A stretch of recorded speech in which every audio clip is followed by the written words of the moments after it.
Hello, good morning, सुप्रभात, नमस्कार. Today I am going to start topic magnesium in continuation of trace element. आज आपके सामने एक नया टॉपिक मैग्नीशियम, जो पिछले सीरीज में स्टार्ट किया था, जिसमें कैल्शियम, आयरन, सोडियम आपने देखा. आज ये टॉपिक मैग्नीशियम ट्रेस एलिमेंट के अंतर्गत आता है. ट्रेस एलिमेंट में जो हमारे भोजन में सूक्ष्म मात्रा में, बहुत ही कम मात्रा में इसकी ज़रूरत होती है, लेकिन इसकी कमी के कारण या इसकी मात्रा ज़्यादा होने के कारण भी हमें परेशानी होती है या बहुत सारे बीमारियों का सामना करना पड़ता है. तो सबसे पहले देखें कि ये हमारे डेली रिक्वायरमेंट, जो हमारा दैनिक आहार है, प्रतिदिन जो हम भोजन करते हैं, उसमें इसकी कितनी मात्रा होनी चाहिए. तो हमारे दैनिक भोजन में इसकी मात्रा 350 mg यानी माइक्रोग्राम, 350 मिलीग्राम पर डे हमारे दैनिक आहार में होना चाहिए. अगर ब्लड जो है, रक्त में हम इसकी जांच करते हैं सीरम में, तो ये एवरेज 1.7 से 2.2 मिलीग्राम पर डीएल, डेसीलीटर, जो एक यूनिट होती है, उसमें ये पाया जाता है. इससे कम होने पर और ज़्यादा होने पर, दोनों ही कंडीशन में हमें बीमारियों का सामना करना पड़ता है. तो सबसे पहले देखें कि मैग्नीशियम की मात्रा अगर हमारे शरीर में कम जाती है, तब क्या हो सकता है, कौन कौन सी बीमारी होती है. तो मैग्नीशियम का लेवल अगर कम हो जाता है तो हमारे शरीर में जैसे बीमारी डायबिटीज़, प्री इक्लैम्सिया, क्रोन्स डिजीज होती है. तो डायबिटीज़ आप सबको मालूम है कि डायबिटीज़ पैंक्रियाज, जो हमारा इंडोक्राइन ग्लैंड है, वहाँ से ग्लूकागोन और इंसुलिन हार्मोन का सिक्रीशन होता है, और उसमें इंसुलिन की मात्रा कम हो जाती है या कम स्राव होता है, जिस कारण होता है. और उसके सिक्रीशन स्राव के कारण डायबिटीज़ को दो भागों में बांटा गया है, डायबिटीज़ 1, डायबिटीज़ 2, और एक है डायबिटीज़ मेलाइटस, डायबिटीज़ इंसिपिडस, और बच्चों में अगर है तो डायबिटीज़ जुवेनाइल या जुवेनाइल डायबिटीज़. प्री इक्लैम्सिया जो है, ये गर्भवती महिलाओं में होता है, प्रेग्नेंट लेडी में होता है. थर्ड ट्राइमेस्टर जो होता है, 9 महीने के को हम 3 भाग में बांटते हैं. First trimester, second trimester, third trimester. मतलब प्रथम तिमाही, सेकेंड, द्वितीय तिमाही और तृतीय तिमाही. तो लास्ट वाला महीना जो होता है, 8 से 9 महीने में प्री इक्लैम्सिया होता है. मतलब उसमें बीपी बढ़ जाता है और चेहरे में सूजन हो जाती है, और एंकिल जो है, पैर भी सूजन हो जाता है. अगर इसकी मात्रा बढ़ जाती है, मैग्नीशियम की मात्रा हमारे शरीर में, रक्त में बढ़ जाती है, तब क्या होगा.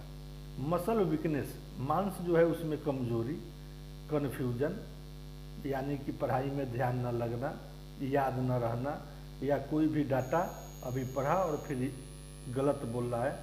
Decrease reflexes, reflex means muscles tone जो है वो भी कम जाता है. लो ब्लड प्रेशर, और ब्लड प्रेशर लो हो जाता है. तो एक है हाई मैग्नीशियम के कारण समस्या, और दूसरा लो मैग्नीशियम. लो मैग्नीशियम अगर होगा तो diabetes, pre eclampsia, Crohn disease होगा. High blood pressure, high magnesium level में muscle weakness, confusion, decrease reflection, low blood pressure. अब मैग्नीशियम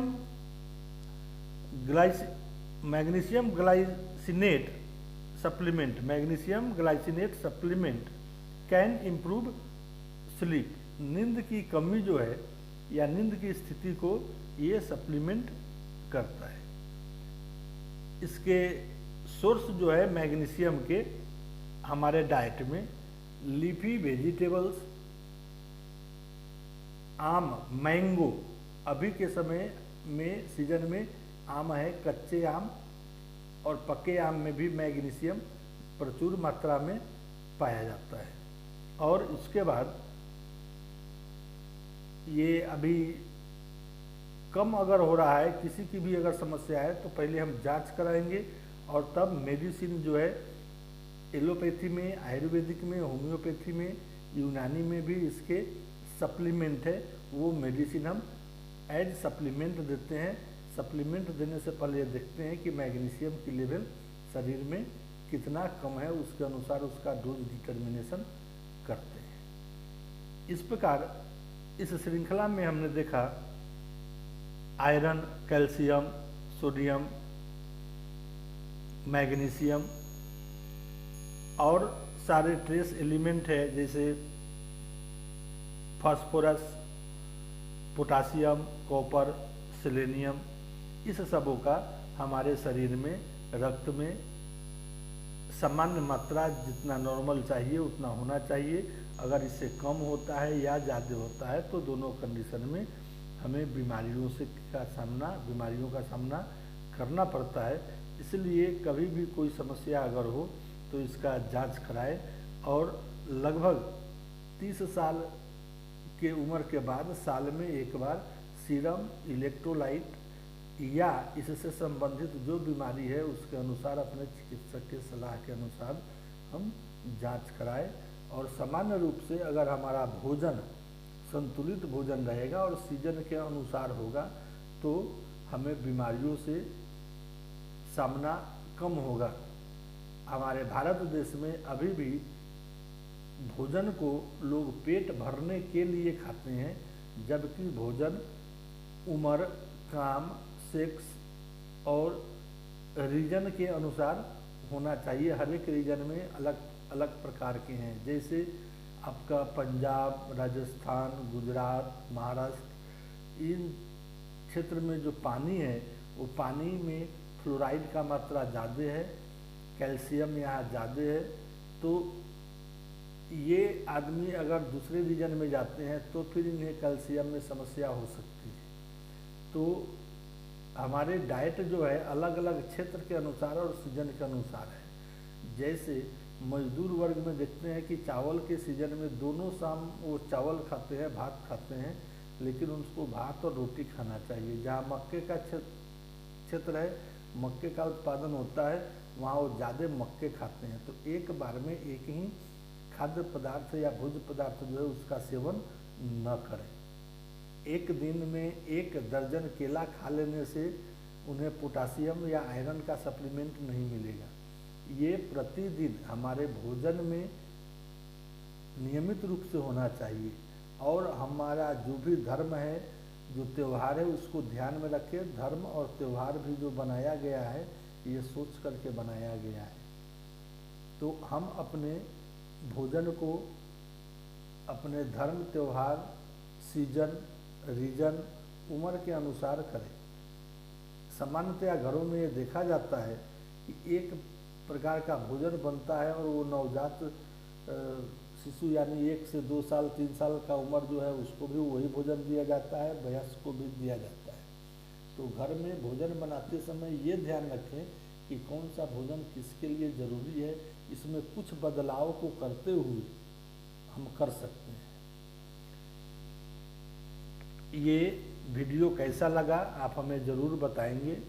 इसके बाद मैं एक नया टॉपिक शुरू कर रहा हूँ जिसमें वेटनरी, गो चिकित्सा, वेटनरी से संबंधित उसकी बीमारी, रख रखाव और उसका उपचार होगा। इसलिए कि भारत देश कृषि प्रधान देश है और पशुओं का हमारे आर्थिक जीवन में, सामाजिक जीवन में एक बहुत ही महत्वपूर्ण योगदान है। Thank you, watch like, share and subscribe my channel.